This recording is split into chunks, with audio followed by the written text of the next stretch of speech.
Caleb or Kevin or any of these guys, or some of the new guys like Michael Chalupa or Ryan Hall, because it's hard it's hard to find comics. I've been reading about this shit. Public speaking is like the most common phobia in America. For most people, when they're up here, it literally triggers their fight or flight response, right? Like, this is an unnatural situation to be in.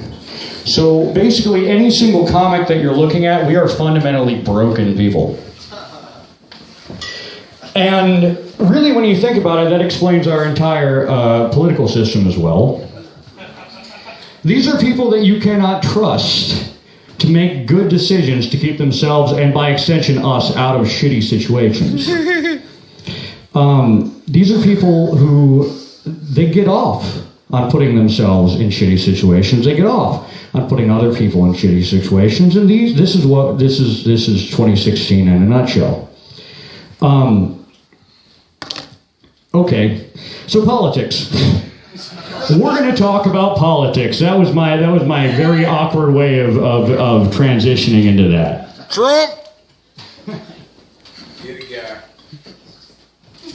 I'm going to drink a beer now.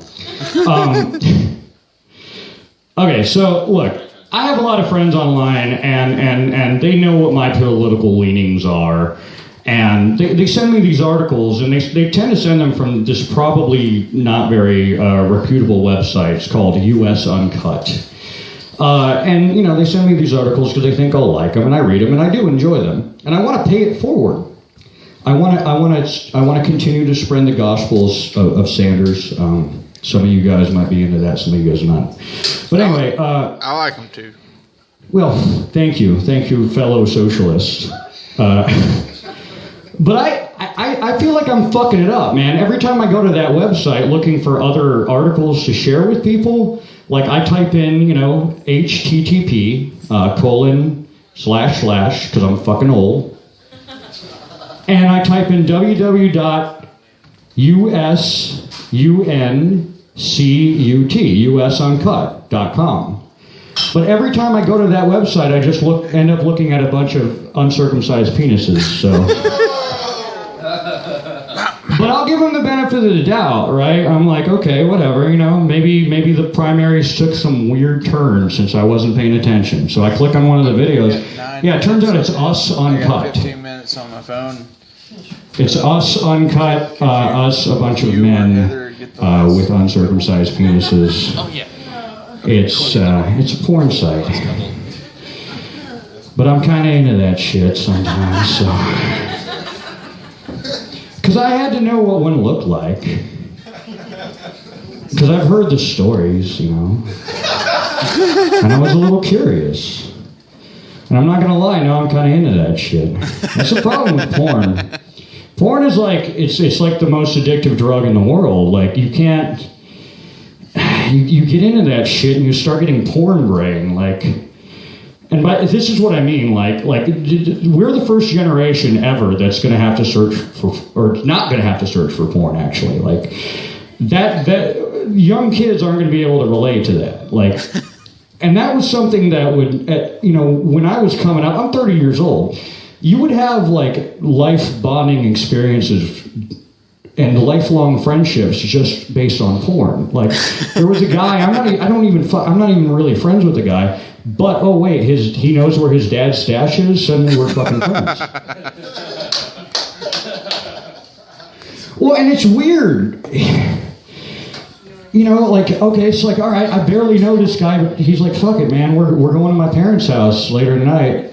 They're not going to be here. It's like, okay. So he calls me up, and he's like, sure enough, they're not here. Come on over. I ride my bike over, and it's like, all right.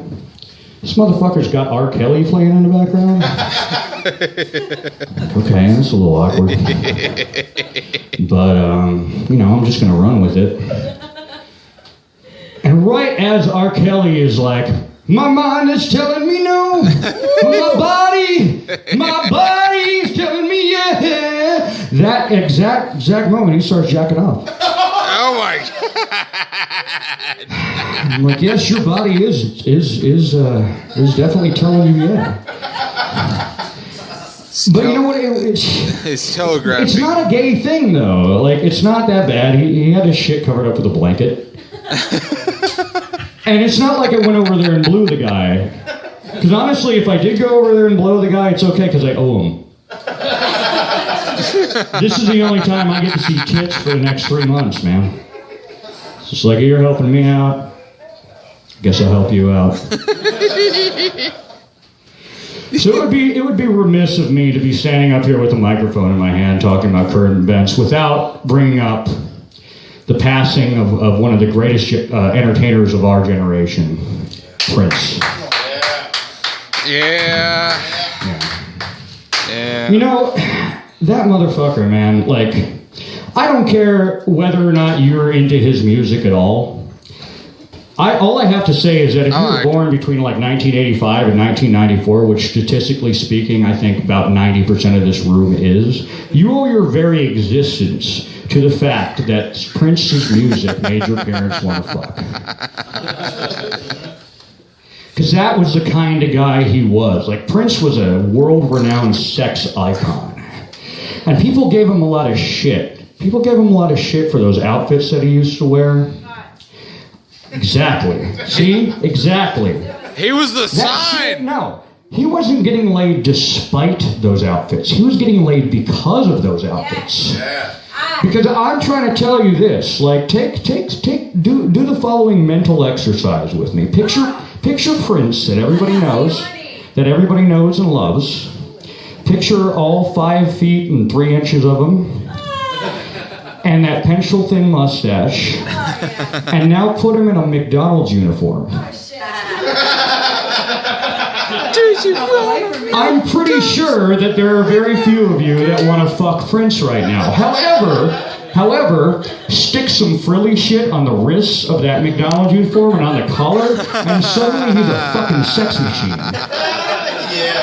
So what we've discovered here tonight is that frills equal sex appeal.